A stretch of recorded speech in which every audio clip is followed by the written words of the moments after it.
Signore Rainwater. Hola. That's right. I looked up one. We had a month off. We're exactly 1 month since our last record, and I had the time and the inclination to look up a fucking Mister in another language. That one was Italian. Oh, it was Italian. Yeah. I don't know how to say I in Italian. Not for nothing. I've started to notice that Italian and Spanish have a lot of similarities. They do So, because they're Romance languages. is that what it is? Like Italian, Spanish, French, they're all Latin derived, so they have a lot of similarities between all of them. There are a couple other ones I can't think of off the top of my head right now, but those three in particular. Huh. Not Russian, I assume. No, but like, I know like Portuguese is kind of derived from Italian and Spanish kind of melded together, but it's a really weird language. There's a couple other ones, but yeah, I can't.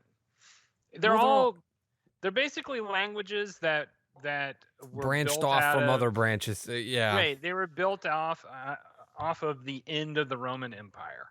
So like basically when the Roman Empire fell, all these like, different tribes and different city states and all this other stuff, they kind of splintered off from Latin because Latin was the dominating language.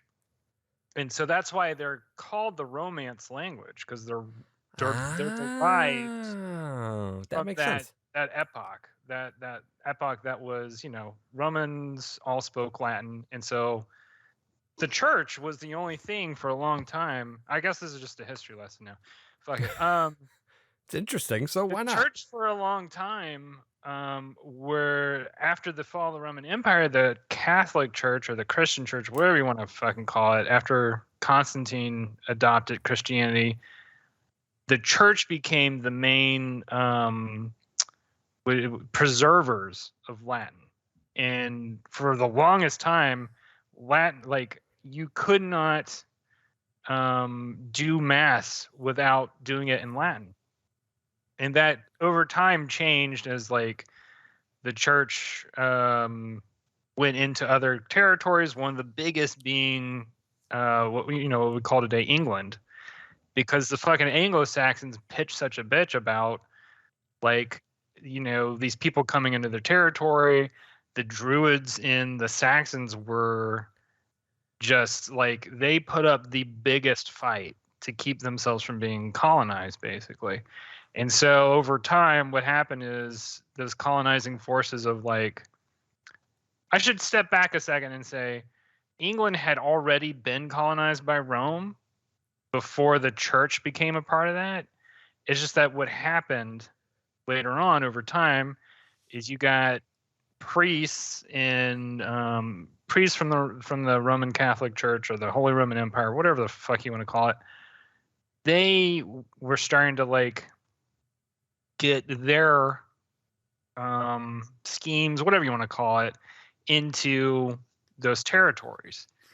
And so part of the reason why we have Christmas is because of how much of a fight the Druids put up to being colonized by the Holy Roman Empire, because they didn't want to lose their Druidic and pagan roots. So the church compromised and were like, okay, we'll keep some of these elements within our religious practices because we know that I can't remember what, I think that's Samhain. I'm probably wrong. That would be Halloween. That's Halloween. Yeah, I can't. Yule. I'm sorry. Okay. Yule. That is like why all the stuff from Yule kind of got incorporated into the Christian celebration of Christmas. That's why we have a fucking Christmas tree. Santa Claus, more debatable. That might have something to do more with like Eastern European shamanic religions. I'm not entirely sure. Anyway, that's a whole little. That's a half-ass lecture because a lot of the information is also dubious because it's like what I half remember from like art history courses and stuff like that. That was going to be my next question, was where the fuck did you get that from? And you know what? That explains it, because I did terrible in art history in good old art school. That was the one of two classes that I ever got below a B average in. And it was because my professor I wish I could say his name. I don't remember what it was. He was this African. He was an older African man. Mm-hmm. Do you know who I'm talking about? Mm-mm. I Oh, didn't have okay. them. Yeah. This guy was dramatic in the Uh-huh. most dramatic. Like I can do I used to do an impression of him, and he was just the way he would talk about particular pieces in art history. This is how he would speak. He would be like, and it was demanded by the gods. And I tell you this, my friends. And he would just go like that. And I just remember, like, the back of the class, Andrew Sides, Errol, and like other people that were in that class that we both know or whatever, were fucking know-it-alls. Like all the sequential motherfuckers, including yourself apparently, knew all of this shit. Like they studied, they read the book. Comic book nerds like to memorize shit like that because apparently that's actually an interesting. I actually don't know if I know why that is. That's an interesting thing to point out, because like I'm actually not good at like keeping a hold of a lot of the comic book history stuff. But if you want to go deep on like literally any other art history that's European, like I'll go in deep because I like. There's so many different stories, basically. Like I love Renaissance art history, especially like Florentine, like anything that has to do with Italy. And you get into the Medicis, because the Medicis were a fucking crime family and they were funding all these artists. That's my favorite story, because and to some extent it kind of reflects with the day that we live in today a little bit, with the way that that money circulates and people in power use money to proliferate either ideas that they want to see proliferated in society, or because they want to see money go into research topics that otherwise aren't being like researched into. So like that was the case with the Medicis. Like basically Leonardo da Vinci was that whole thing was a venture capitalist project at that time. Leonardo da Vinci was a one-person venture capital, not company, but just like research department, because they were like, here's this weird guy who will like exhume corpses to study them and all this other stuff, and understands math, writes all of his notes backwards in ciphers. Like here is a smart motherfucker. We need to put some money into him and make sure that we can get him to develop weapons for us, develop all this kind of science and technology stuff that we can use as an edge in not just for like purposes of warfare, but also purposes of projecting power, basically. And it's an interesting aspect of history that I think people forget about over time, because we like to think of ourselves in a more peaceful era, but I think we just live in a different era where things are less violent physically. Well, sometimes in certain places, right? Like in the United States, things are, well, I don't know, that's changing, but we've lived in a time of moderate peace. And so we kind of lose track of like, the Renaissance could have been considered in some ways a time of moderate peace and all this expansion of knowledge and wisdom. But there was a lot of fucking shady stuff happening all the time. Maybe there was an outright armed conflicts like we think of in war, but there was crime family stuff going on all the time.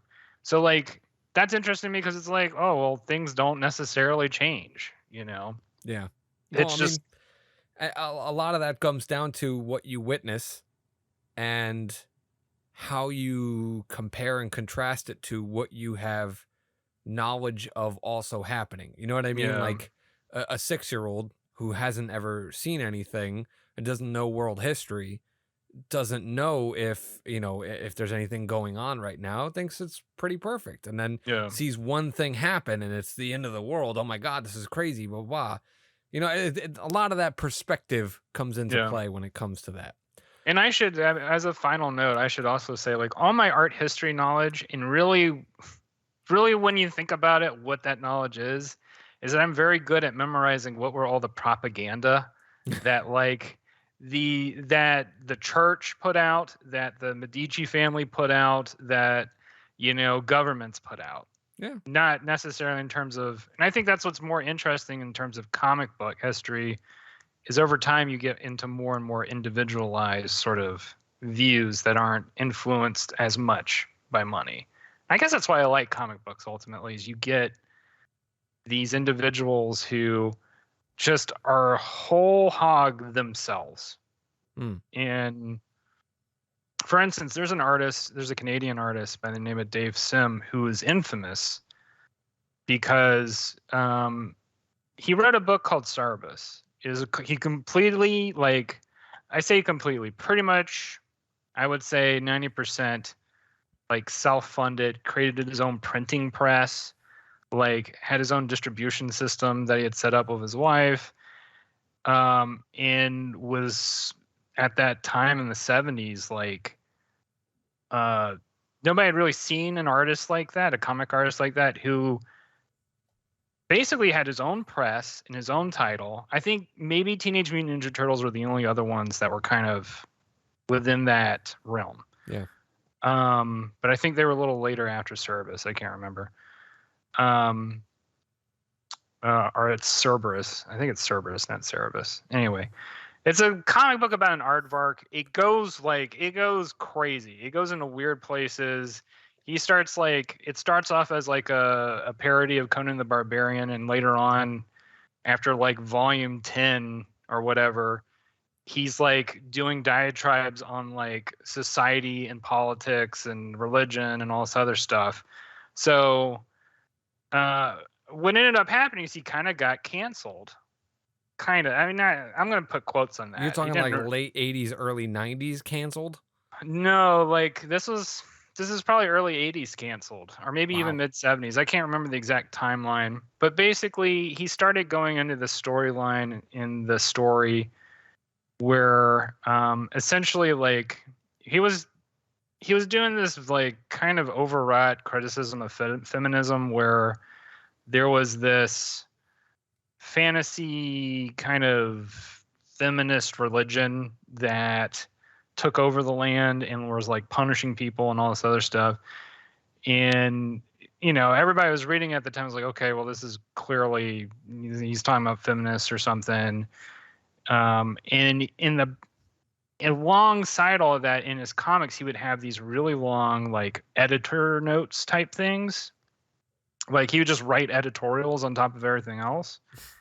And really, like, I guess he basically ripped into his thoughts and feelings towards feminism, and basically a lot of comic book writers came forward and basically were like, yeah, we think he's kind of losing his mind, all this other stuff.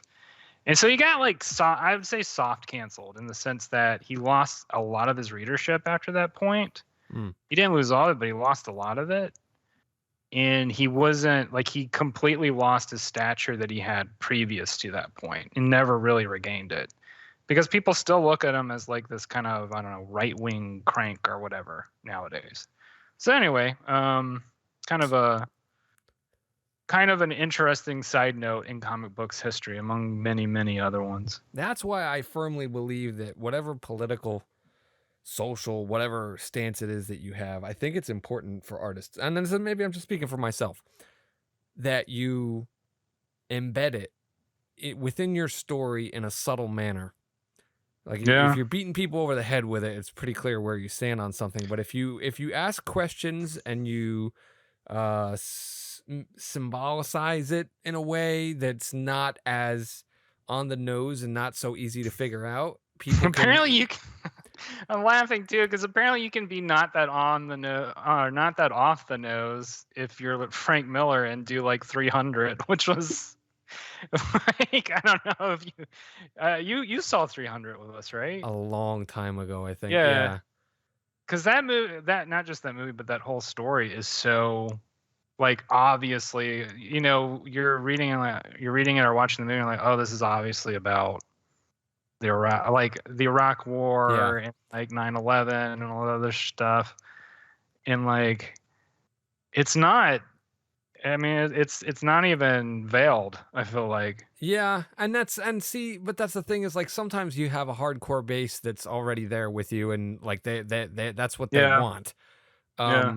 Other times, like you pop off on Twitter and you say something slightly out of line, and people. But see, that's the dangerous thing is that even today, if you have an alignment with some particular political ideology or group or you know whatever, Yeah. you have to stick to that dogma entirely. And if you take one step in the wrong direction, J.K. Rowling, Right. you are fucked, right? Like so Yeah. the idea starts becoming the idea of, why wouldn't you just put that in your work and make an argument there? Because then people can interpret it in different ways. Like I've watched things where I know they are blatantly one-sided, and I have a superpower where I can just be like, well, I see the argument that's being made here, and I agree with Yeah. it to some extent, but I don't fully agree with. Like I can separate that stuff. A lot of fucking people can't these days. Well, So you that know what's really interesting to me too about the whole Rowling situation,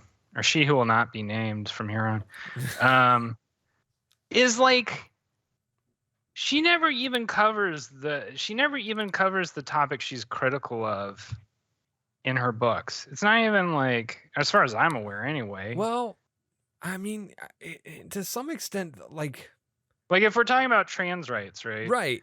Like, it's never. As far as I'm aware, there was never any point in the books. There's never any point in the movies. There's never any point anywhere in Harry Potter where that was like even a thing that was on her mind.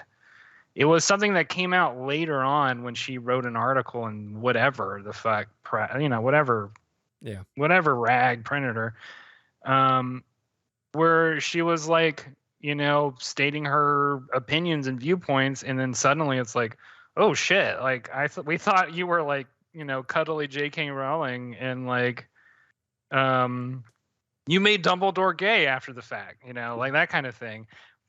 By the way, right? Like, let's point out, like, there's a lot of stuff with her where it's like, and this is just her, it's like a political thing, right?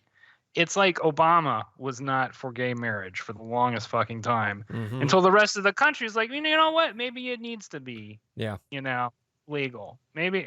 And then the Supreme Court was like, yeah, we think it should be legal. And then Obama was like, oh, okay, well, it's legal then. And that really makes you think a lot about, like, or makes me think, I should say, makes me think a lot about just how, like, mercurial and tenuous people's opinions are on things. Yeah. Well, I mean, but there's also something to be said about, educating yourself, having a change of mind, having different experiences that bring new things to your life. Like there's something to be said about it. Like, but for political things like Obama, I'm pretty sure it was just a political thing. Like, no, exactly. Here's the thing is, I don't think that Obama was against gay marriage from the start. I think he was actually for gay marriage. And then it was only after he realized he was allowed to quote unquote come out in favor of it that he allowed himself to, because even Joe Biden was against gay marriage. Hillary Clinton was against gay marriage. Like every Democrat under the sun was like against it until they understood that there was like a mainstream support for it. So politically, I think that's one thing. Artistically, it's a whole nother story. Right. No, I definitely get what you're saying. And like, that's why I kind of made that aside about, like, Rowling after the fact suddenly making Dumbledore gay, and then weaving it into later storylines. Well, I was going to ask if that was something that was in the books originally. I have never wasn't read the in books. Harry Potter. I've never watched the movies. Like I'm just not. It wasn't in Harry Potter. Like this came out like I think towards the end of the movies.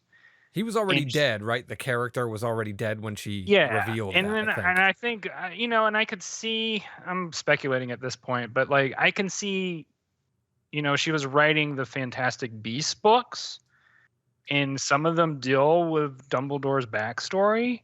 And that was probably the point where she was thinking about it, like, oh yeah, okay, I'm thinking about him in this way. But there's no indication at all. Previously. Previously. And I've done things like that. I mean, to be quite totally honest, I've done that in writing where there are aspects of a character where I didn't think about them initially, and then later on I was like, oh, okay, yeah, I could see how this could work for this character. Well, I mean, it was also a troll move on her part because, you have to remember, a lot of people won't remember this, but when Harry Potter books first came out, boy, those Christians got up in arms Oh about yeah, that yeah, shit. Like they were, yeah. That's true. and that's the dumpster fire that I enjoy watching right now, is whether or not the hardcore Christians are now supporting Harry Potter That's the biggest because they're irony. anti-trans, or That's the if they're teaming up that's with the the trans people to that be is the anti-Harry biggest Potter irony still. of all of this is how quickly factions move around. Yes. Because I think what you're saying is in a lot of ways true, where suddenly Christians are on board, or extreme, I should say extreme, like Fundamentalists, maybe. yeah, Yeah. fundamentalist type Christians who have basically been inundated with Harry Potter for so long that they've gotten to the point where, okay, whatever, I don't care anymore. Yeah. And now they're like, oh yeah, J.K. Rowling, and they start, pumping Yeah. their fist. She's like anti-trans or whatever. So it is really fucking ironic, and really points to something that I think about a lot, which is whatever you think, like there are no political alliances that are solid.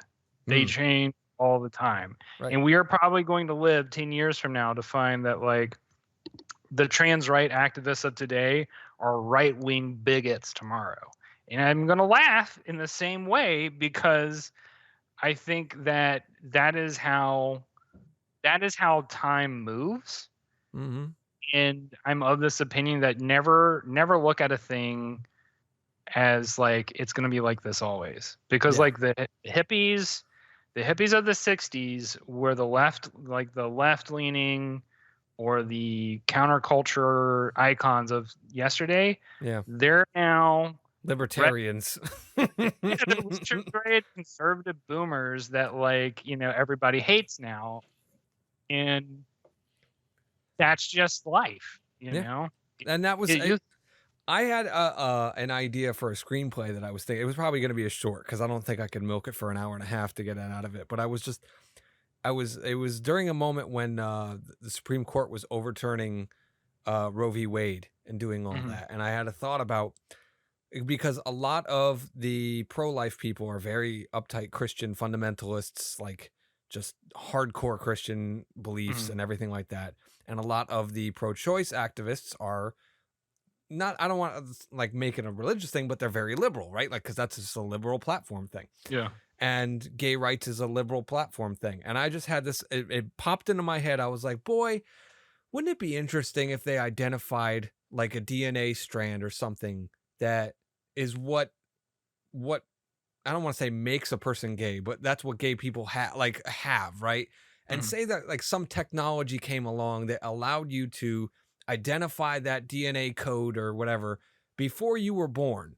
Imagine how those Christians would be reacting to abortion rights at that point, where they could think about, oh, well, we could just wipe out gay people by if my kid's going to be gay, I'm going to abort them. Christ. And then you have the other side of it that would be like, no, you can't do it just because of that reason. Yeah. And that would be completely exposing the hypocrisy of both of them, both sides, in one fell swoop. You know what I mean? Where it's like, one side says any reason that you need to, that's the reason why you can get an abortion. And the other side, it's like, no, there should be no reasons, blah, blah, blah. And then all of a sudden give them a reason and see how it changes everybody, how they react. And I was like, that would be fucking interesting, but I would get lynched for writing that fucking story. I like the spirit that thought is coming from, though, because I think it does, I don't know, it does shine light onto a psychological aspect of people, right? Which is, right.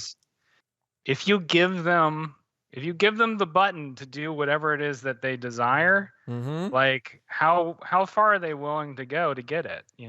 Like what is within the realm of them doing exactly what they want, even if it's totally vile, basically. Right. And I think that poses a question to both sides.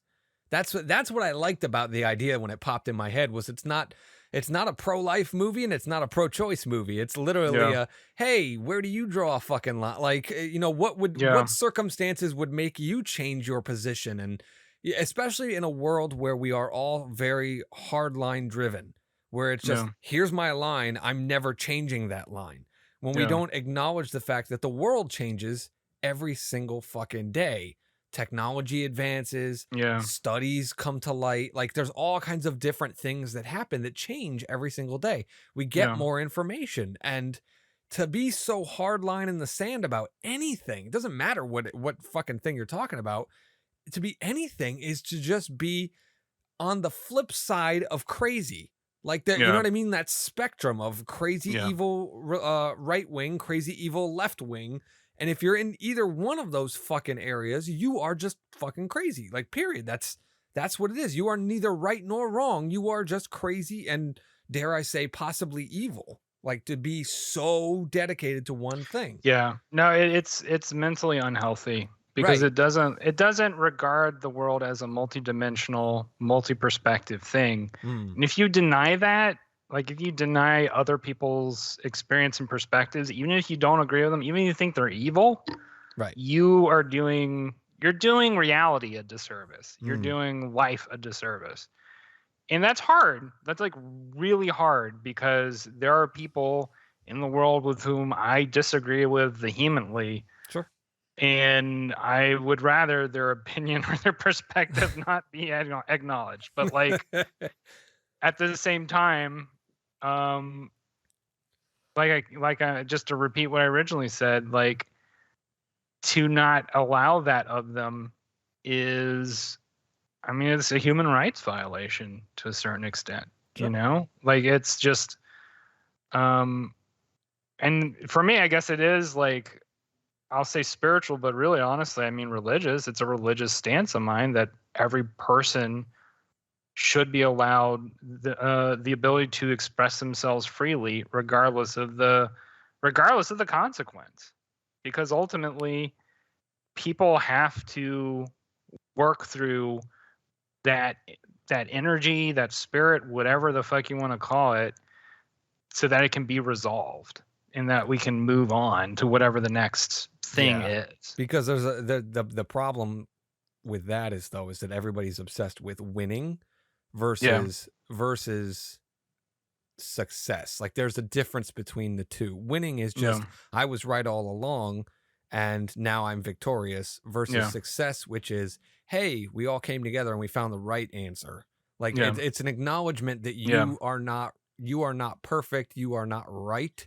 You Yeah. are you know what I mean? Like you are embodying a perspective, but you are not the appropriate way to solve a problem. You know what I mean? Like it takes it the personal aspect out of it. Yeah. Like it It's just also just as another aside, like it's really odd to me that like that Rowling, who like can write all these fantasy novels and like really drench herself in magic, can't seem to like wrap her head around the idea that like somebody who wasn't born with the exact genitalia that she was born with, like they're not allowed to use a bathroom that she uses. Which is also really yeah. funny to me because it's like if it's literally my house, anybody can use my fucking bathroom. Well, first of all, the two people But aren't you get usually the using point the that bathroom at the same time, which no, is I'm what the yeah, argument she would be. But the argument yeah, that I would make in counteract to that is if you really think that putting on like a wig and a dress is what's going to stop someone who wants to come into a woman's restroom and rape you, then you are out of your fucking mind right, because they're just gonna do it anyway. Like yeah, those kinds of people that just want to rape, harm, yeah, murder, steal, etc. They yeah, don't acknowledge the fucking sign on the front door of the bathroom as it is right, anyway. right, So like you know what I mean? It yeah, literally makes no the argument falls apart when you realize the realities of that kind of yeah, person. Whereas other people just want to go take a piss, man. yeah. Like it just No, I it's mean, all I guess that's all that's yeah. going on. Well, it ultimately that whole thing ultimately turns into a debate about public space in like True. how do you administer and enforce the rules of a public space? Because we have in previous times enforced the rules of the public space of the bathroom of people you identify as men only go into the men's bathroom, people you only identify as women go in the women's bathroom, thus creating this dynamic where if somebody might have men's genitalia but dress as a woman, or identify as a woman, et cetera, like basically they can use that restroom so long as they don't admit to certain biological aspects of their body. You're talking about whether or not like they're passable as like right. Well, and then also there are people who go through, they go through surgery, and at that point it's like, well, you've done yeah, they got nothing to rape you with anymore. You've done the full transformation. Like there's nothing really. I mean, at that point it's like, what are you? I'm just thinking out loud, trying to figure out what the fuck is going on in Rowling's mind. You know what I mean? Because it's like, yeah, I get it in the sense that there are women who are afraid of being erased as women, I guess, is the idea. Like, that's the argument that gets put forward, right? Is like they're afraid that their womanness will be erased because it can be so easily, that identity can be so quote unquote easily taken on. Which is funny because I think a lot of men don't give a fuck if like a woman dresses as a man and uses their bathroom. Like, okay, well, whatever. I mean, that's that's such an interesting dichotomy to me. Yeah. You know what I mean? Yeah. Like most men are not worried or offended if, and there are a lot of reasons for that. Obviously, I'm not trying to make light of it entirely. But there are a lot of men would not be like offended or really even care, or just be like, okay, well, fine. And go ahead. I was just going to say though, it's interesting though that a lot of men, I don't want to say all men, I won't even say majority of men, but a lot of men would make the argument against trans women using a women's bathroom.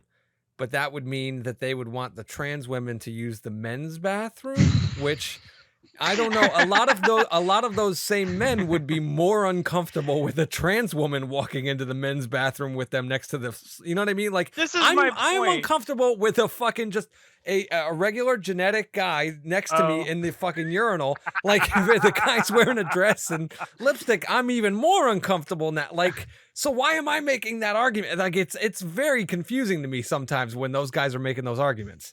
I mean, we could just make all bathrooms private from now on. We could, and I'd be fine with that.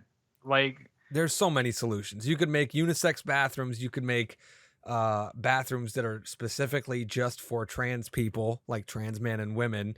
Like there's a whole bunch of things. But going back to what you were saying before about, it's really a debate about publicness, right? Yeah. Like public rules and stuff. And to some extent, when you go into public, you forfeit certain comforts. Like that is what society is. That's what your fucking house is for. Like your house is for not having to deal with shit that you don't enjoy, don't approve of, don't whatever. Like for me, Connecticut just legalized pot. Now, I've never smoked pot. I do know one thing that I definitely don't like about pot is the smell. I just don't fucking like that smell. Right. When that's starting to waft around now. Yeah. Right? When I go out in public, I got to fucking deal with it. Not that I didn't before, because people still smoked around here and it wasn't that big a deal. But, but I have to, you have to deal with that. When I'm in my house, though, if somebody wants to light up weed, it's like, no, I'd prefer that you not. Like, I don't want to be smelling that in my fucking house for the next 3 weeks. So that's the comfort that you have by having a home. So when you go out, it's the same thing. Like, you have to understand you are forfeiting certain rights so that everyone can be comfortable. Now, at the same time, the argument becomes, well, why don't the weed people have to stay home and smoke because that's where they're comfortable is? Why are they polluting the rest of us that don't? And it just basically comes down to the argue of the majority. Who is the majority in this particular? And we afford the majority the comfort. And that's just what it is.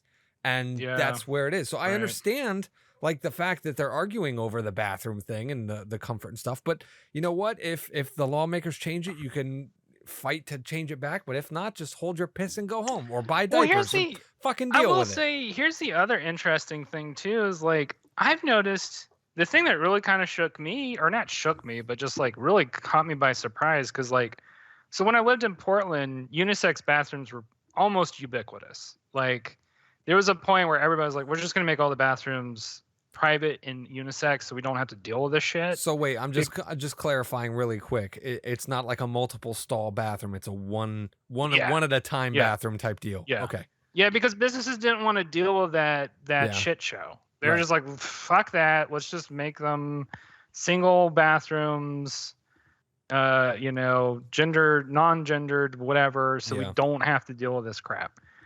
And moving back to Louisiana, I'm finding that that's kind of becoming more of the case too. And so, like, I think that's just like what ends up happening is that because business operates the way that it does, where it's like, okay, we see problems on the horizon. Let's just get ahead of the wave before it ever comes. And so they usually employ the big social changes before the government ever even steps in. And the government, what are you going to say? No, see, I have a problem with this already, and I can tell you why. And this comes down not to a sexuality standpoint, but literally a genetic gender standpoint, which is, you ever seen the line for a women's bathroom compared to a men's bathroom? Yeah. If we start doing that shit, I have to start waiting longer. And I guess that's equality, but I don't fucking want that. Like, I want to go in, take my leak, and get out. And Yeah.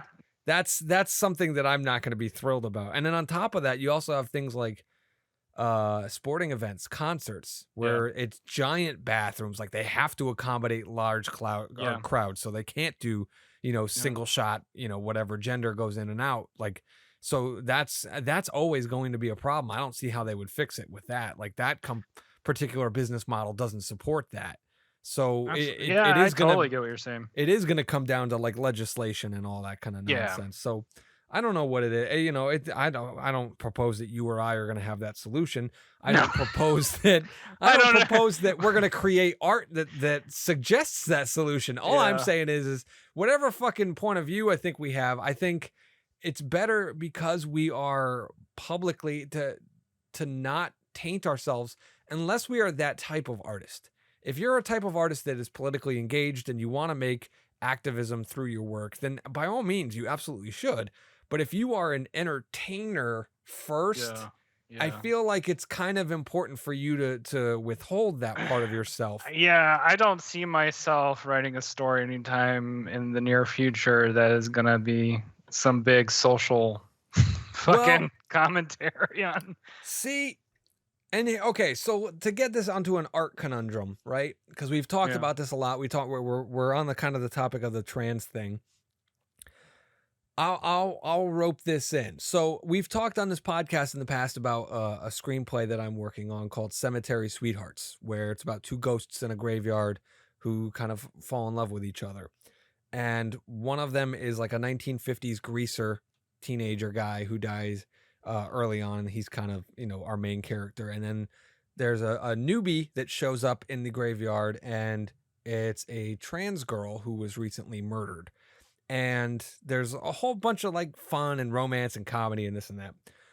I'm not going to get into the story because that's not what I wanted to get into here.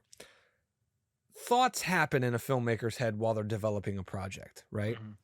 And one of the projects one of the aspects that I thought of, people like to refer to me as an auteur. I don't know if I am, but they refer to me as that, which 9 times out of 10 means that you write the script and you direct the film and you're involved in the edit. Like, you're not just a journeyman director. You show up, you do the job, you go on to the next thing. It literally means, the French word, I think, literally means author. Right. So it just means you have an authoritative effect on the story. So part of my conundrum that I was thinking about while my brain is developing this story, when you first meet the girl, who is a trans girl, you don't know she's a trans girl. Like, it's a mystery. It's not a mystery, but it's a reveal that occurs into the story, right? And part of me was like, well, obviously, there's going to be promotion and stuff like that. Word might leak out, and there's something to be said about passability, which I mentioned earlier. A lot of trans people can pass. Some people just cannot. Depends on circumstances, depends on finances, depends on choices. It's a million different things. Sure. However, I'm dealing with a fantasy here right? Because we're talking about ghosts in a graveyard. So I've created a world, and we talked about this on a past podcast about world building and like, you know, the creativity that goes into it. So I had like all these rules about, you know, oh, they go through the gates and then they either go to heaven or hell, and you don't know where you're gonna go. Whatever you're buried with in your coffin is like things that you have in life. So if you're buried with your iPod, you still have all your music, and like you can listen to your music and this and that. So anyway, I got to the point where I was thinking, well, if a trans person, in theory, has the soul of a female from the start, right? They were always trans, is whether or not they started to transition their physical body to the right gender.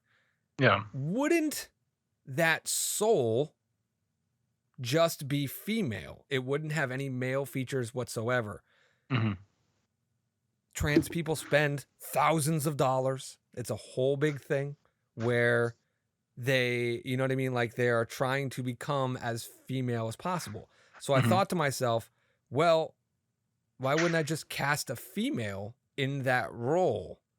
And then I started going down the line of, well, the glad people will come for me if I do that, because all the little buzzwords, the hot topic, the representation matters things, all that kind of stuff starts becoming a factor, right? It becomes about that kind of movement, that agenda to bring people forward that have been suppressed, held back, you know what I mean, ignored, whatever way you choose to interpret it. So it becomes down to the point where I started asking myself, well, they would put a shit ton of heat on me if there wasn't enough already, me being me writing this. And the question starts becoming, well, do I keep my integrity and do what I want to as an auteur and make my argument, or do I buckle and say, okay, no, you're right, you have more experience in this field than me, blah, blah, blah. We're going to do what you want us to do. Like, and that's not to say what the lynch mob on fucking Twitter and TikTok would do. You know what I mean? Like, who knows how they would go to it. So it started becoming this real thing to me where I was like, I don't even know if I want to write this anymore.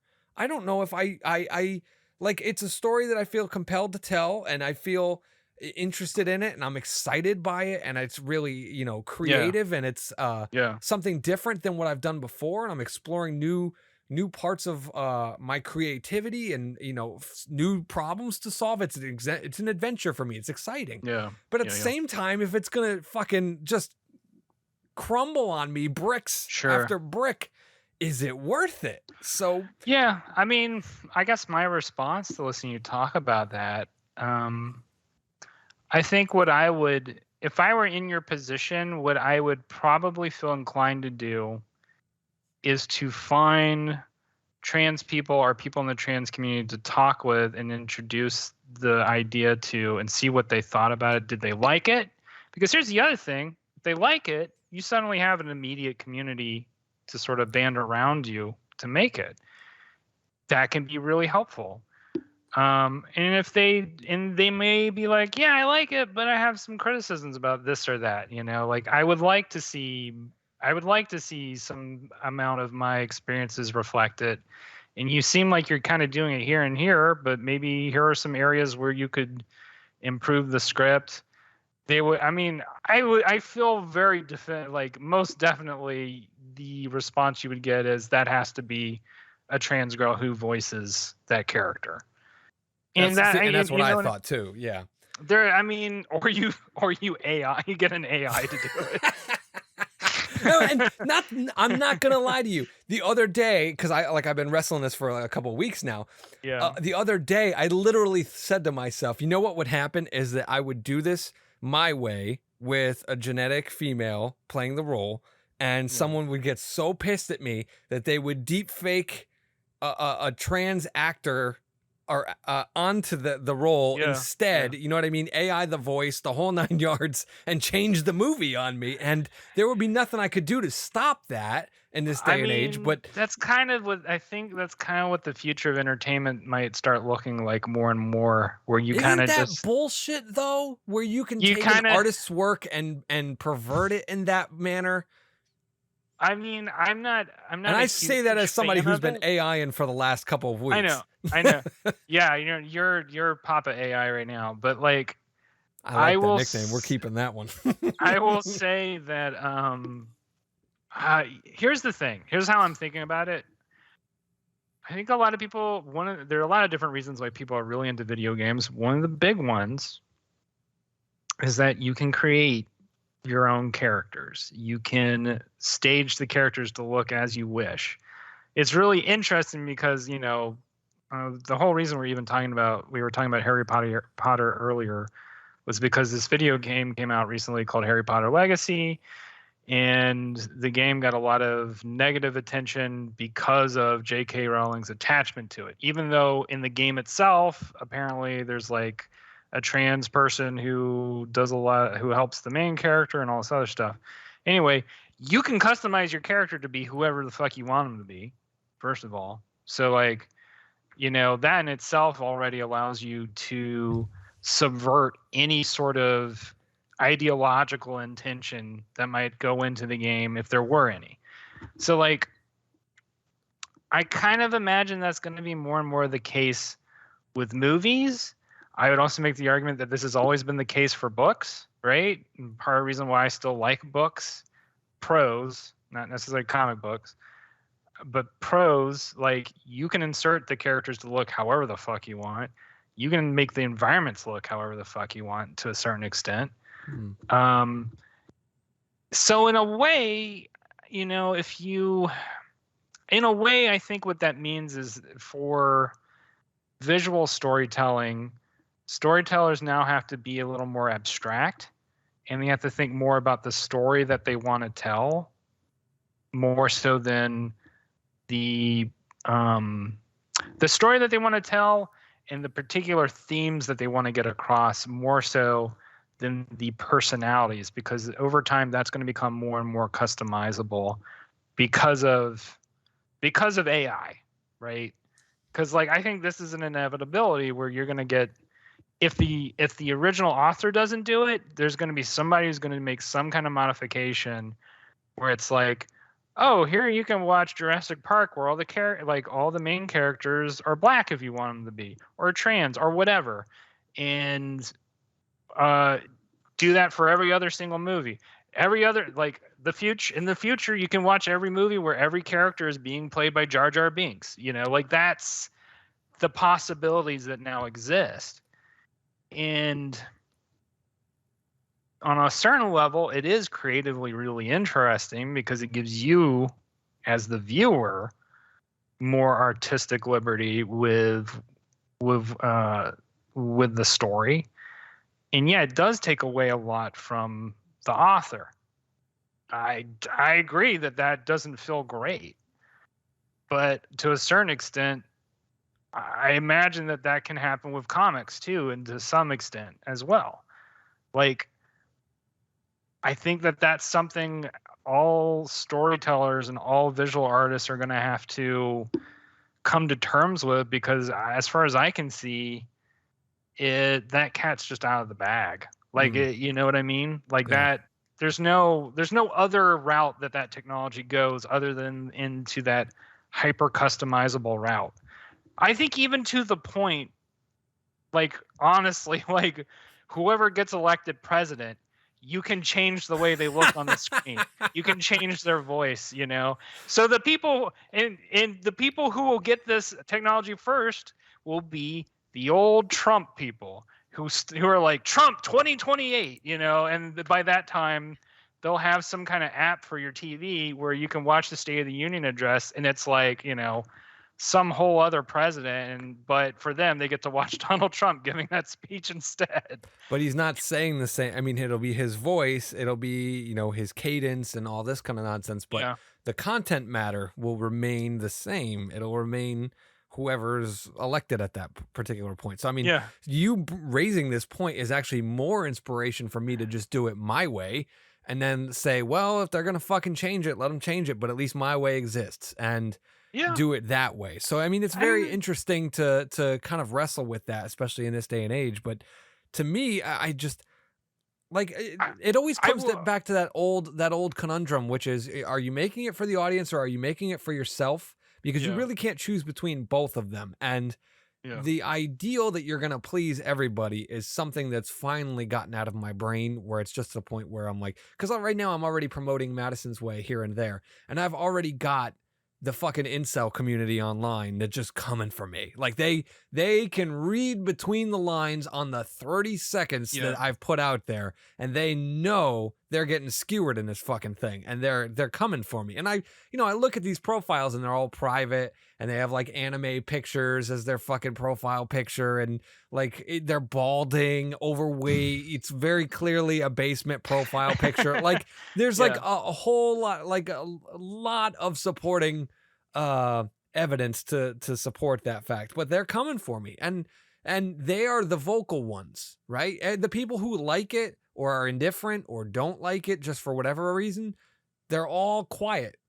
They don't hit the like button. They don't hit comment. They're not moved to that point to jump to defend me or anything like that. It's only the people that I'm upsetting. So I've gotten like an armor to it now, where it's just like, no. Keep shit talking my video, and you're helping the algorithm find me more. Like I'm open to it. So the idea that I would make Cemetery Sweethearts that way, my way, it doesn't, I'm not saying this from like a troll perspective. Like I want the people to get upset by it. I don't want that. I really don't. But I have to let go of the ideal that I'm going to please everybody.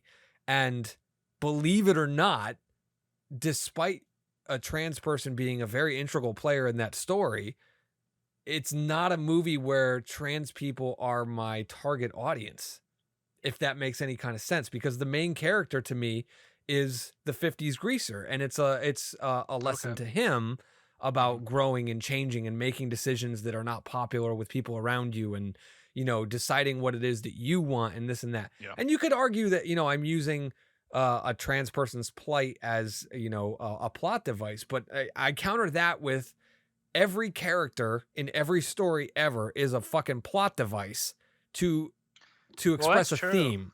Do you know what I mean? Even the main character is a plot device to express the theme. So that argument never held weight to me. So to me, I feel like I have to make it that way, and I think it helps the reveal aspect of it. I think it. And if I did have any kind of ulterior motive with the picture, it was to make, quote unquote, I don't know, what's the word for people who are not transgender? It escapes me at the moment. Cis, thank you.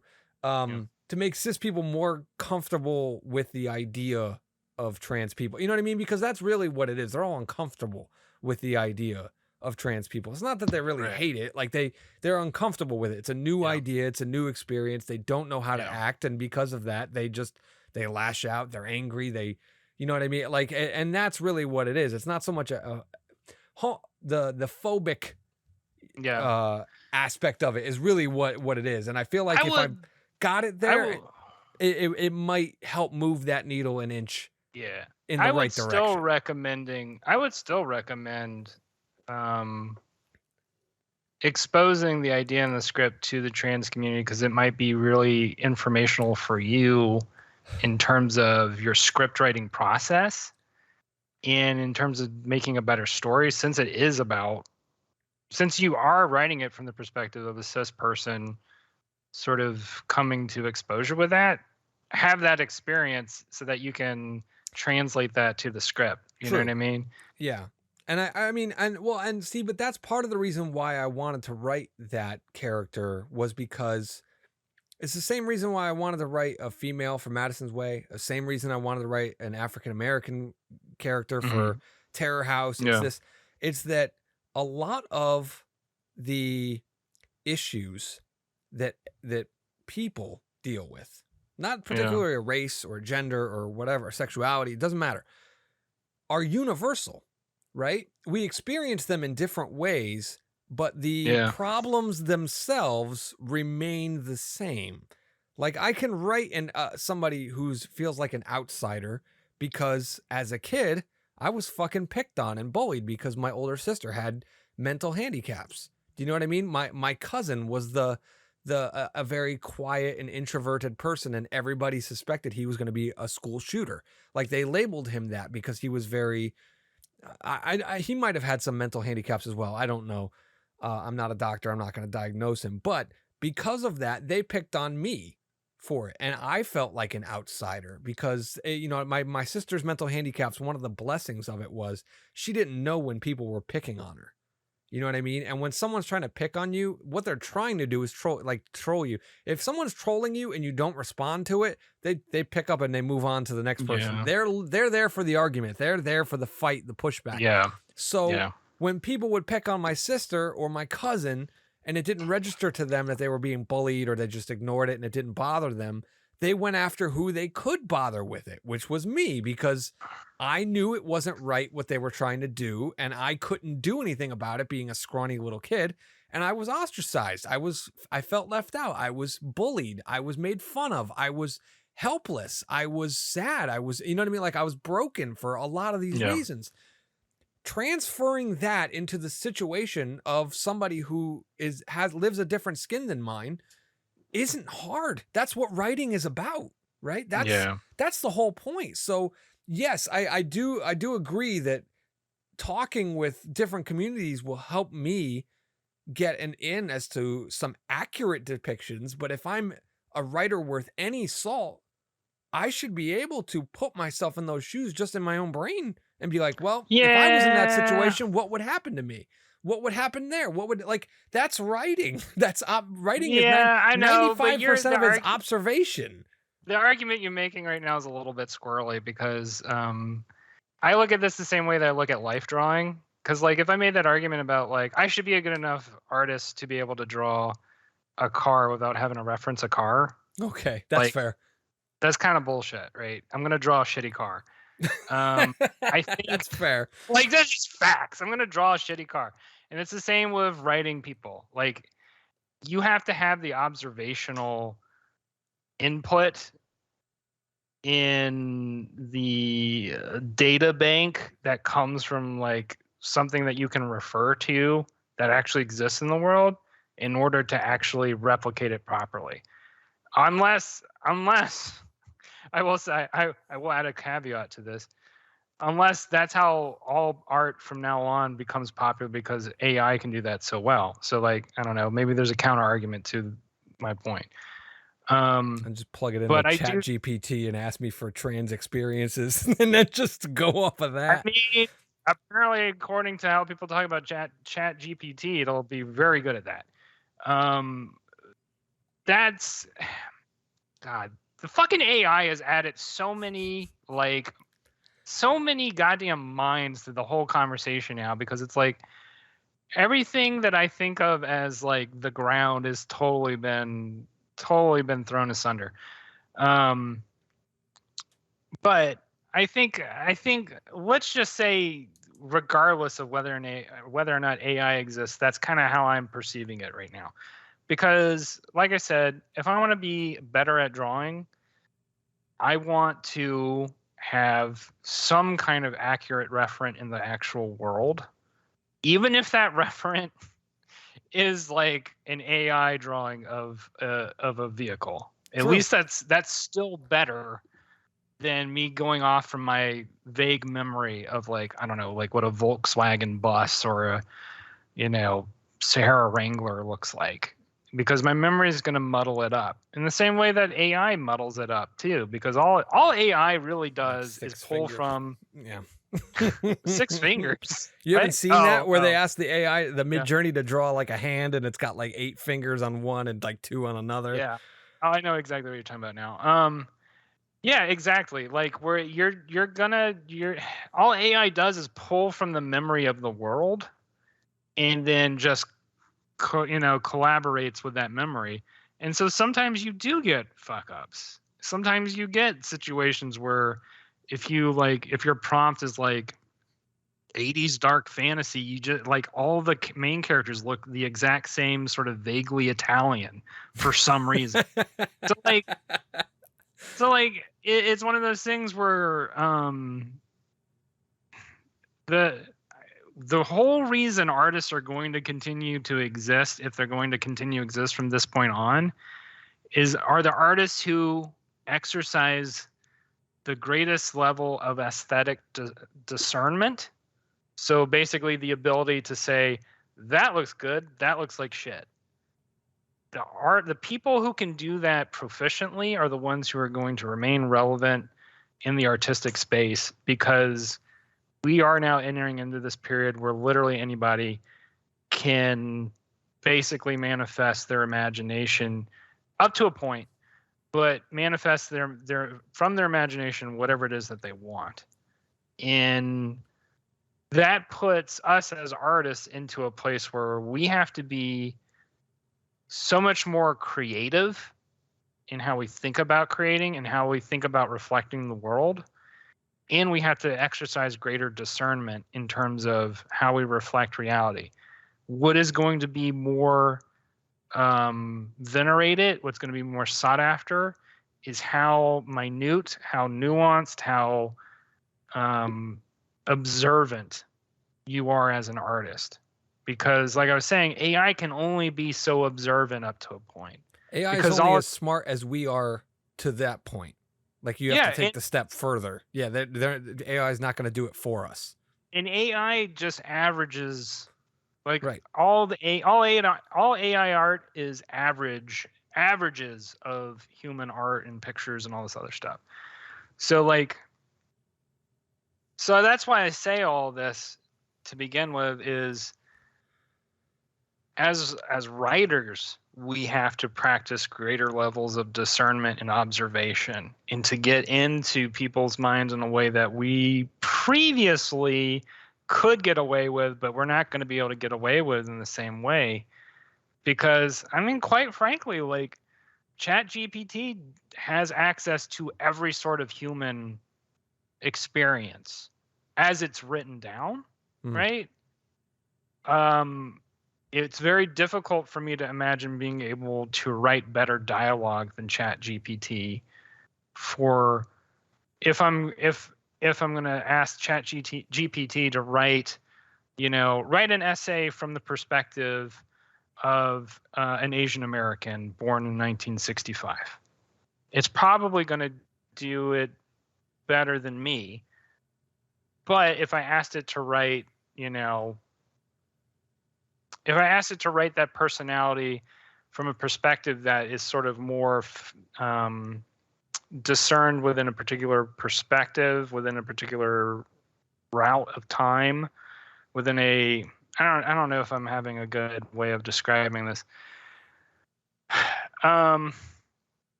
Like, you basically have to make up a person from the ground up, is what I'm trying to say.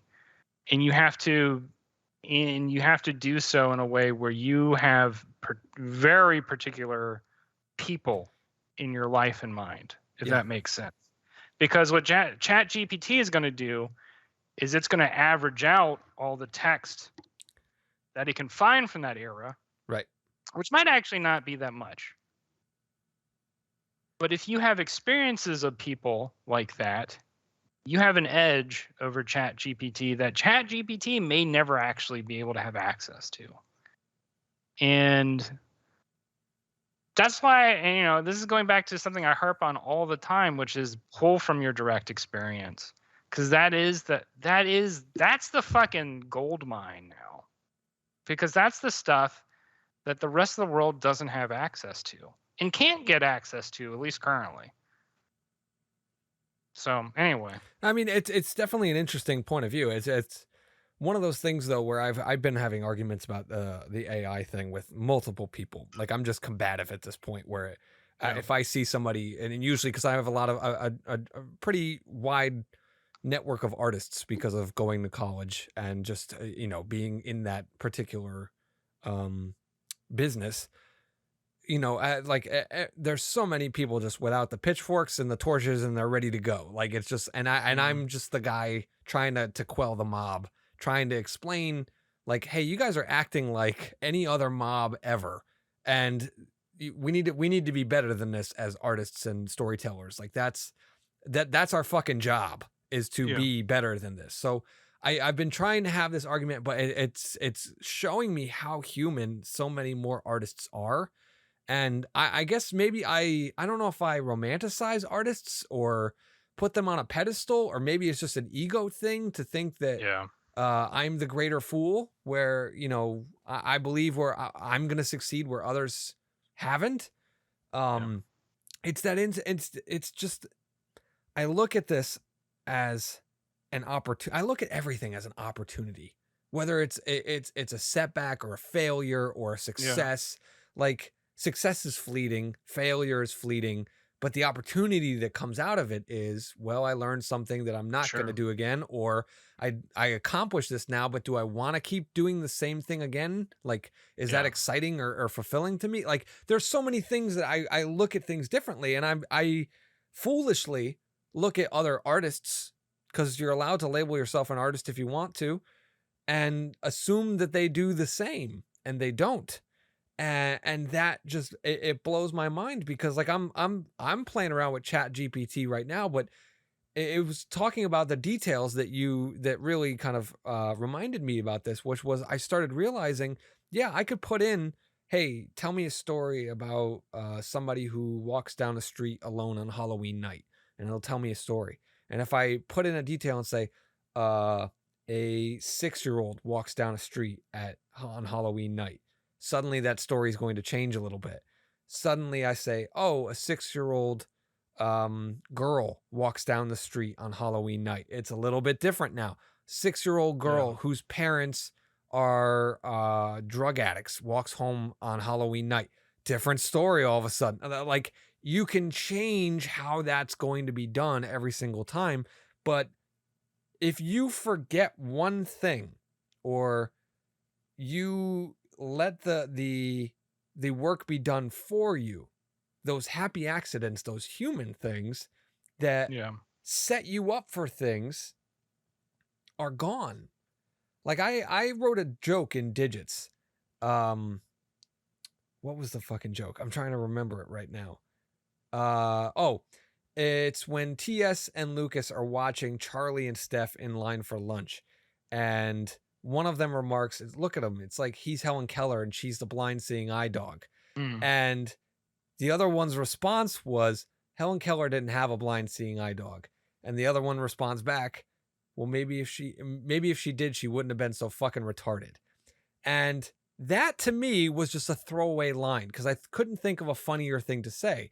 By the time we got on set, I had forgotten that I hadn't put the joke in. I hadn't come up with anything. And they read it like it was, and everybody on set bust out laughing, fell to the ground. People were crying. It was just, and I was like, well, I guess that's the joke. Like, that worked. It just, because in the room when I was writing it, it was just like, I don't know, maybe, and it was just a crude comment that I was making, not thinking that, anything through about it. But, an AI is not going to have that problem. An AI is going to come up with the perfect knock-knock joke, because it has that full source of limitations and all that kind of stuff. So those happy accidents, maybe sometimes those human things are a benefit to us. So I don't think AI can replace us. I personally think that it is beneficial to rely more on the imperfections or the inefficiencies of human intellect, because I think that's where you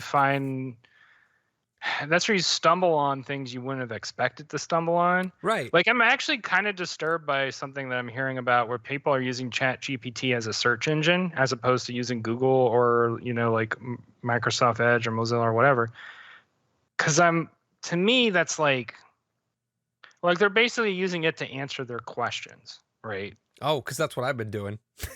I find that vaguely disturbing, because to me, maybe I should ask you, because maybe I don't fully understand the process. I mean, when you're searching, like, what kind of results do you get?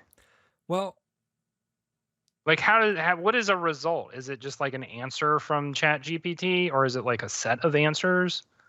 So okay, so for example, I don't know how this will answer your question, but I'll just use it as an example. So we have Haunted, right? Because I'm perpetually working on this fucking movie. And I know in my heart of hearts that the inspirations for Haunted, right? One of them is Willy Wonka and the Chocolate Factory, the Gene Wilder Mhm. film. Another one of them is Jurassic Park. Now, on the surface, those two films have a very obvious similarity, right? People going on a tour that goes wrong.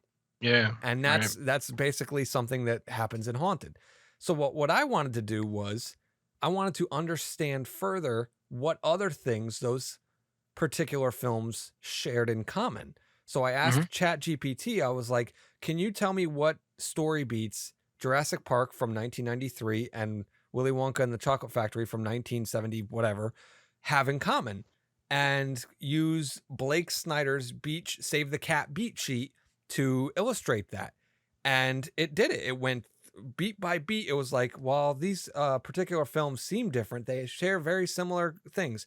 People in peril, blah blah blah blah blah. Themes of this, blah blah blah blah blah. Story, moments in the story where at this point this happens, and this point this happens, where this is happening. And to me, it illuminated things that I hadn't noticed before. And then there Mhm. was obviously a couple of things where I was like, okay, the AI doesn't understand this properly, Yeah, that's or I just generally disagree with the yeah. perspective that it was bringing forward. But there were Yeah. other things that I was like, wow, that's fucking right. How did I miss that?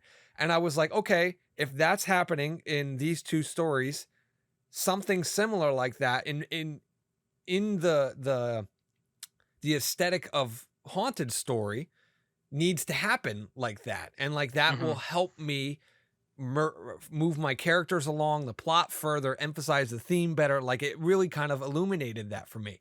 So I do things like that and try to understand things better. And it's not always like a perfect answer. Like it's not always giving me the things that Yeah. I want. There's other times where I'm just like, what are certain similarities that films that have box office success share in common? And some people might be thinking, oh, well, it's always got a movie star and it's always got an Academy Award winning screenwriter and blah blah blah blah. When in fact, the Chat GPT turns around and says, it comes from understanding the marketability of the film versus the Mhm. budget that is aligned for it. You know what I mean? Like, and I wasn't thinking of it like that. I was looking at it from a creative standpoint instead of a business standpoint. So it's very interesting. It's not something that I take as gospel, and I don't think it should be, but it's definitely much more pointed to answer specific questions that you may have that Yeah. you want Yeah. answered Yeah. versus if I had put story beats that are similar between Jurassic Park and Willy Wonka into Google, I have to hope that some blogger has Sure. decided to compare those two films. And Mhm. what kind of level of cocaine do you have to do before you start thinking like that? And it just doesn't happen. The internet literally doesn't have that answer, which is both a blessing and a curse, because the blessing is Chat GPT being able to do that for me has shown me that I have somewhat of an original idea, something that hasn't been done yet. And the curse is, if I didn't have Chat GPT, I'd have to put in all the time and effort to notarize, study, research, watch again, watch one more time these films. And that's like days out of my life Sure. Sure. gone. Whereas Chat GPT built a solid foundation for me to jump off of, and it saved me a shitload of time. So that's the way I'm looking at it, where it's like, okay, this is helpful in minimizing my time and maximizing my productivity versus this is doing it for me. I'm done. That's that's the way Yeah. I've been using Chat GPT, is Right. to just kind of Right. expedite things that I want to get done faster. And the Sure. same thing with Midjourney, right? So I started doing Midjourney, which is produces AI art. And instead of me talking to an illustrator saying, okay, it's this scene from this angle with this stuff in it at this time, at this point, blah, blah, blah, blah, blah, and then waiting 3 weeks for them to be able to get to it and then send notes, revise them, blah, blah, blah. I can just put a detailed prompt as fuck into Midjourney and it'll spit it out to me within 30 seconds. And I've expedited it. Now, does it suck for the person that makes a living off of that? Yes, absolutely. Terrible. It's fucking horrible. But at the same time, if you have a unique ability in your drawing style that can't be emulated yet or hasn't been, you have an advantage over Midjourney and AI art, right? Yeah. But if you think about it, and this is one of the biggest complaints that I've had against people. I'm like, you don't understand as an artist, your style is an amalgamation of several other artists' styles. Yeah. And that's the exact same thing for me with writing. I am a little bit of Aaron Sorkin, a little bit of Quentin Tarantino, a little bit of what the fuck is his name? The guy that wrote not Zodiac, Sleepy Hollow. Fuck. I'll remember his name after we go off the air. But yeah, I don't remember. The point of the matter is that we are all amalgamations of the styles that we have already ingested. The only way you couldn't be is if you never exposed yourself to any art ever, and that's just not something that's happened. So the idea that, you know, the AI art is plagiarizing other people's arts, you can't copyright a style. That's one thing you cannot copyright. It's not allowed. So the fact that the AI is looking at your style and recreating it, you can't sue that. Like, that's not, it's just not doable. It's not, it's, if that were the case, I could sue somebody. Like, I could have drawn a cartoon in, 12th grade and then look at, Trailer Park Warlock and go, well, Rainwater, see how you used a heavy line here? I did that in 12th grade. You owe me money. That's bullshit. Yeah. Like, I can't do that. The what it comes down to is, well, I drew it from a slightly more angled, like a 45-degree angle, and Midjourney didn't know to do that, or it screwed it up or whatever like that. Or I understood that the lighting needed to come from here, but it didn't need to be that intense, and it needed to be a green light, but not that color green. It needed to be this shade of green. You know what I mean? Like, those little particulars are what's going to make the difference. Because I'll speak for myself here. I am on the 50th fucking cut of Madison's Way. And I know right now that 2 frames in a shot make a fucking difference. If I make it 2 frames longer, it feels right. If it's 2 frames shorter, something's not, it's jarring. It takes me out of the moment. Yeah. And those particulars are things that only a human can feel. And it's just the fact of the matter is that it's going to come down to the artist's instincts. And I agree with that. That's where we're at. I don't know. I agree with that for sure. That's my rant. Well, I mean, originally that just started with me kind of, because I haven't actually used GPT. I'd encourage it. I'm on the fence about it because for me, the main concern is, it's the same concern I have about like a lot of autocorrect features, is I don't want something else thinking for me. And hearing you describe the process, it doesn't sound like that. What it sounds like is you actually just have like basically an assistant that you can throw ideas at, and they kind of respond. And so I almost have to think about it as like having an employee, but more, or an intern, basically. Yeah. That I'm kind of throwing ideas at. Because like I think that's it. That's really all that I have. Because I'm thinking about a lot what you were just saying. I'm still kind of coming to properly reconcile all my thoughts and feelings about AI, whatever, Mm-hmm. I'm actually more bothered by the Chat GPT stuff than by the Midjourney stuff. That I could give 2 shits about the Midjourney stuff, because I'm just like, whatever. People are going to use it to do whatever they're going to do. Like, it's not like people are like clawing at my door for me to draw stuff for them. And quite frankly, like, I'm kind of not bothered by that. I'm actually, to a certain extent, I kind of feel glad that a lot of people can be liberated in the sense that they can have the illustrations that they want. without having to like try and like get me to do exactly what they want, because I'm not. Like I don't. That's not why I got into art. Like I didn't get into art to do things for other people. I got into art to do things for myself. And now other people can do that, and I think that that's kind of cool. Are there possible negatives to it? Of course. Yeah. Like I'm definitely bothered by the idea that there are going to be illustrators who are going to lose their job. I might, like I'm going to lose work from this probably. But okay, so this is something that I've been thinking about the other day. When's the last time you went to McDonald's? About like a half a year ago. Jesus Christ, man. Eat more fast food for me, please. So at McDonald's, there's two things that need to be brought up. Number one, they are very much encouraging you to order through the app now. Yeah, right? yeah. They have discounts on food. You can earn rewards points and this and that. So that and they're really trying to encourage you to order through the app. So what does that do? That eliminates a cashier, right? Yeah. And on top of that, when you walk into a McDonald's now, they have like kiosks, digital kiosks, where you could just hit stuff on the screen and it'll come through or whatever, which will further eliminate the need for a cashier, which in theory protects their money a little bit more. A, because they don't have to pay a cashier, and B, they don't have to worry about somebody stealing, right? Because money is now basically digital. Most currency is going digital, whether it be your credit card or your Venmo or your Apple Pay, doesn't matter. So they've already done that.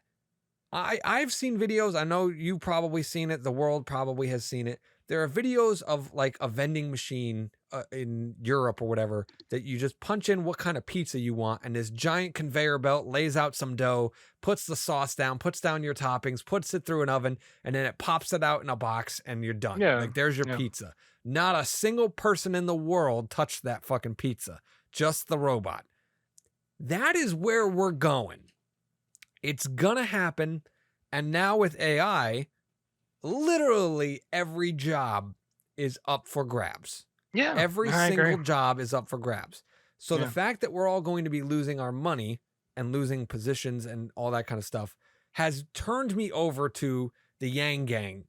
I am now completely of the mind that we need just a universal basic income, simply because we're all not going to have jobs eventually. We literally, you know what I mean? Like, it's just going to come to the fact where the robots and the software are doing fucking everything. It's going to be WALL-E, where we all get to live our lives doing whatever we want because the robots are doing all the work.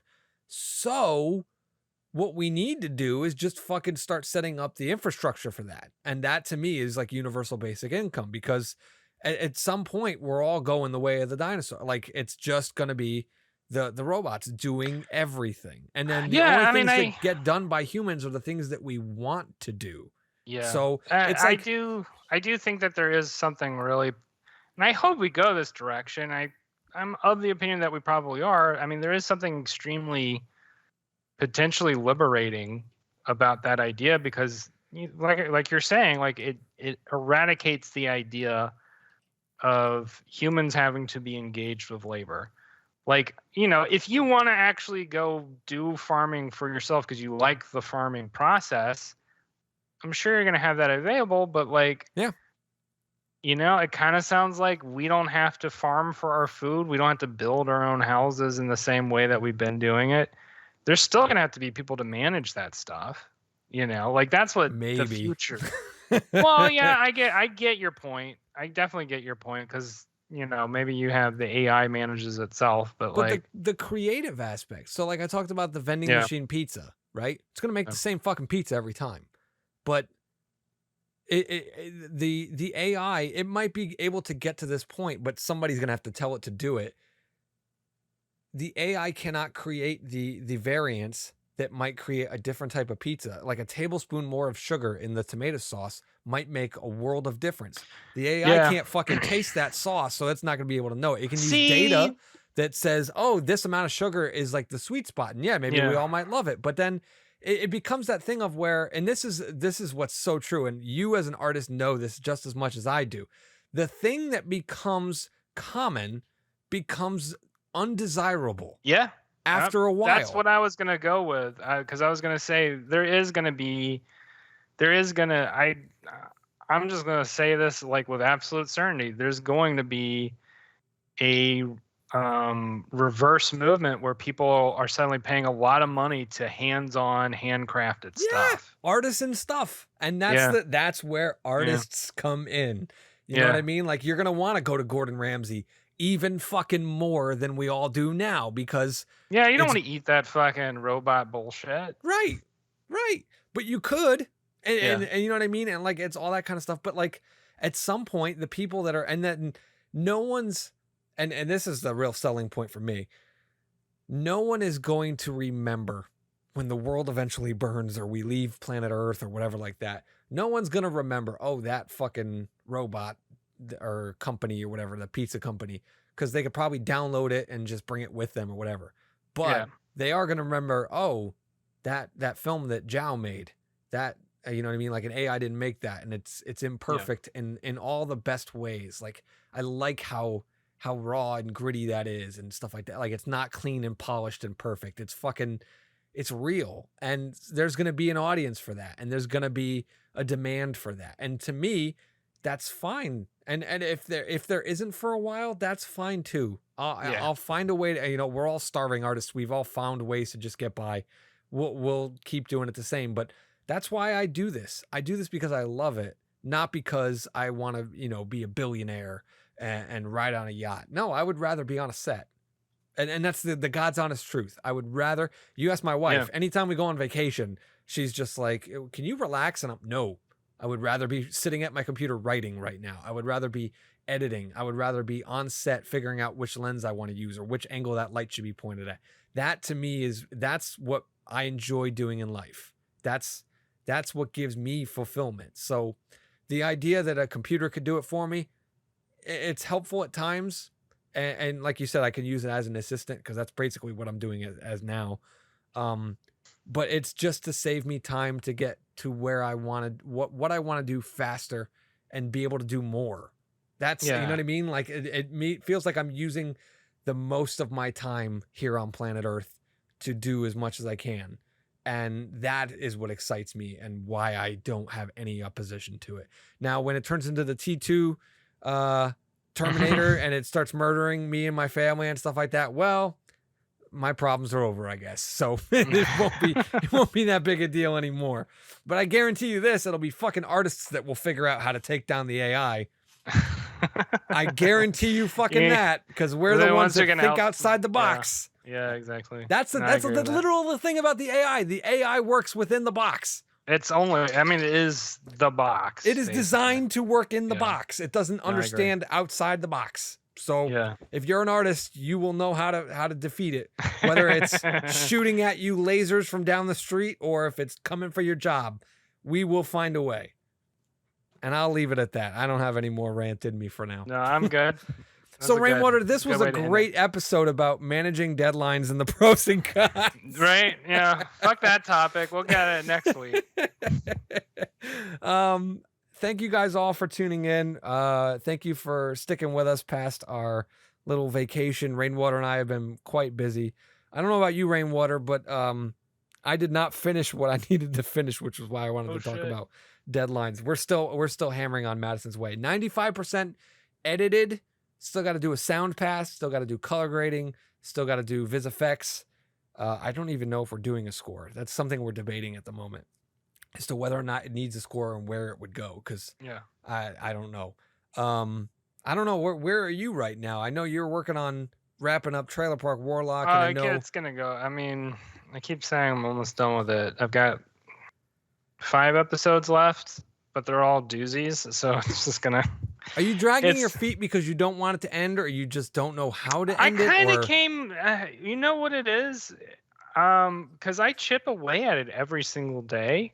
Mm-hmm. What it's becoming now is, yes, I don't want it to end, but I want it. If I'm going to end it, I want it to be as good as I can, and so I'm really just like, I'm really trying to be as loving as I can with these last couple of episodes. Also, I'm starting a new story simultaneously. So Uh-oh. yeah, that's a whole other thing. We'll So talk about that in another yeah. podcast, I'm sure.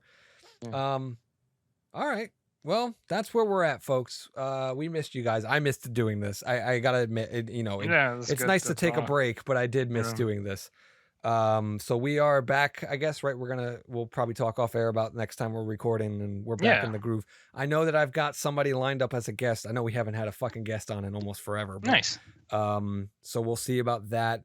I know you and Joker and Aaron tried to do something with some technical difficulties, though, huh? No, the internet in my apartment's terrible, which is why I'm recording at my dad's place tonight. That's why we didn't get that episode off the ground. Because it just we disconnect it like every 5 minutes. It was just undoable. Yeah. Well, you guys are still welcome to try to do it if you get a chance, because like I said, I've still got some editing to do. So if you guys want to do a thing and save me a week, I'm more than happy to take a step back and sit down. What topic were you guys gonna do? Can we get a little a little teaser?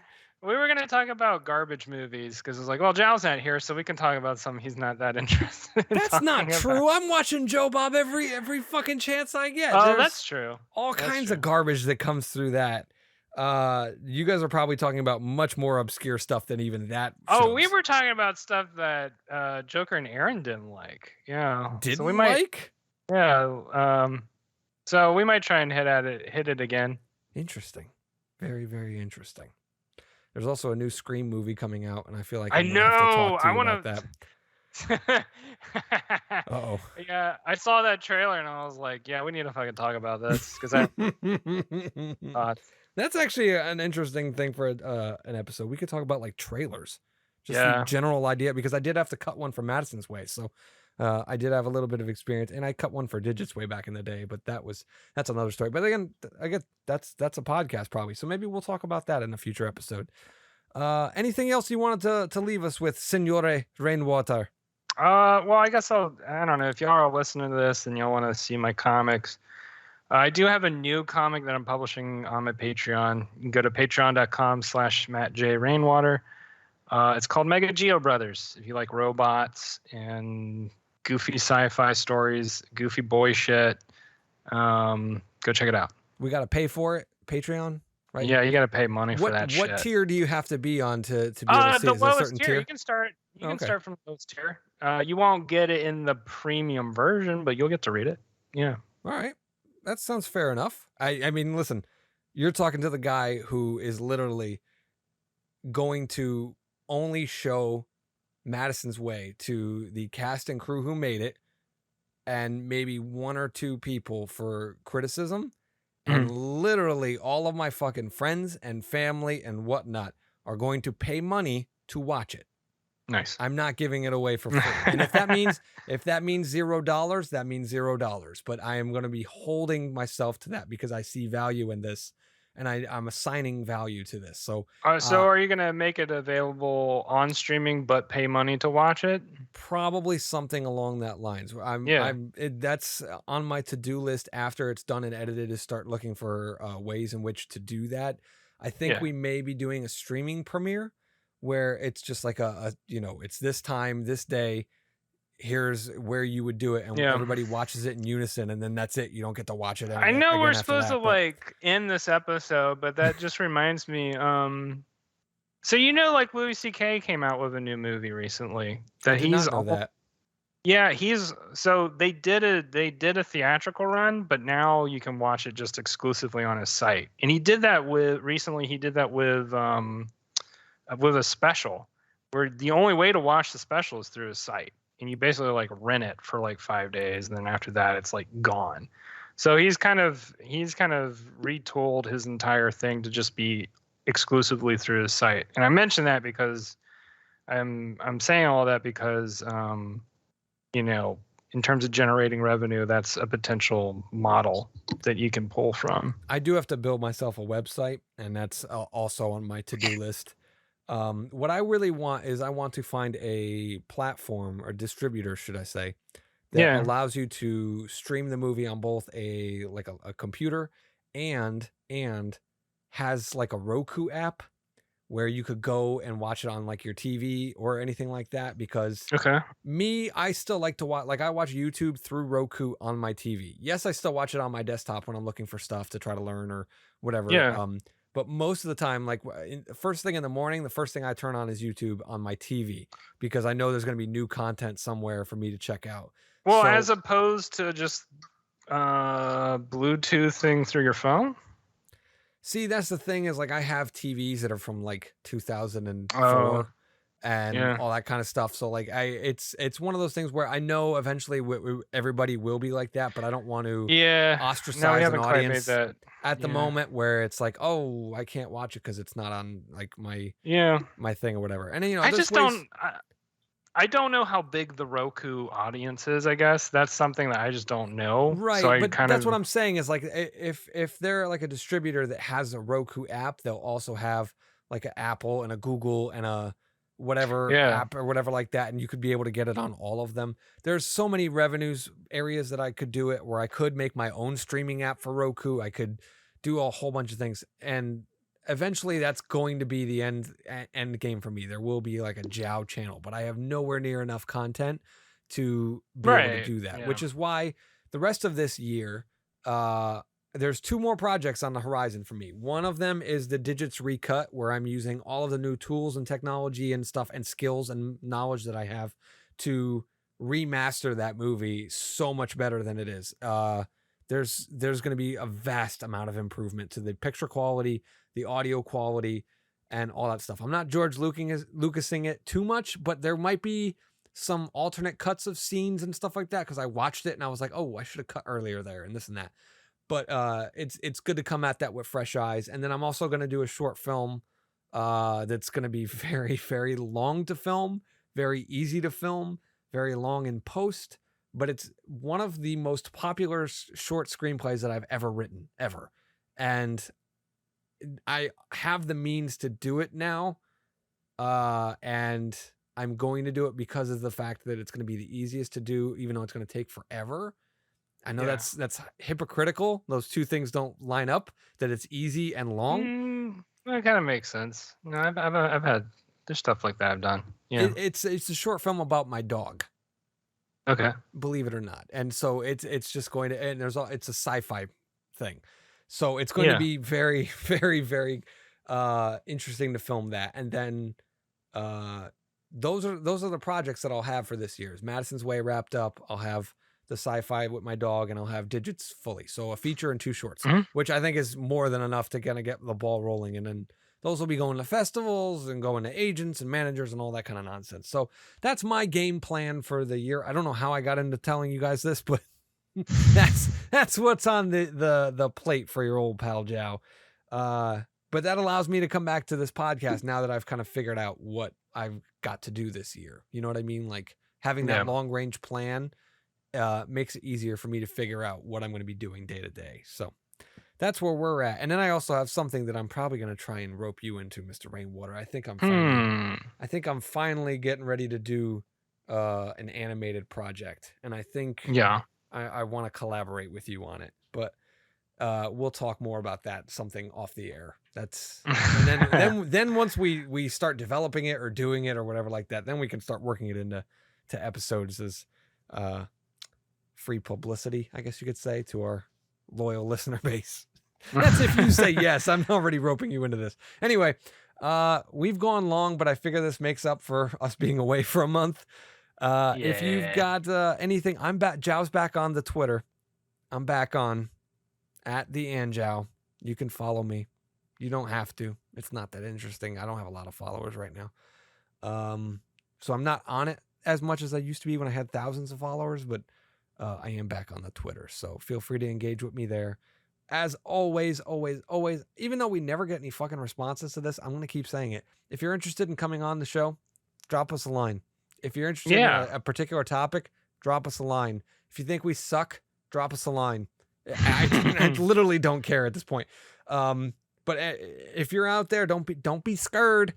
We're very interested in talking with people. I actually think I'm going to get some of the people that I've been fighting with about the AI stuff to come on. Oh, interesting. I think that'll be a very interesting episode to do. But we're going to have some spice sprinkled in for season 3. We're in season 3. Holy fuck.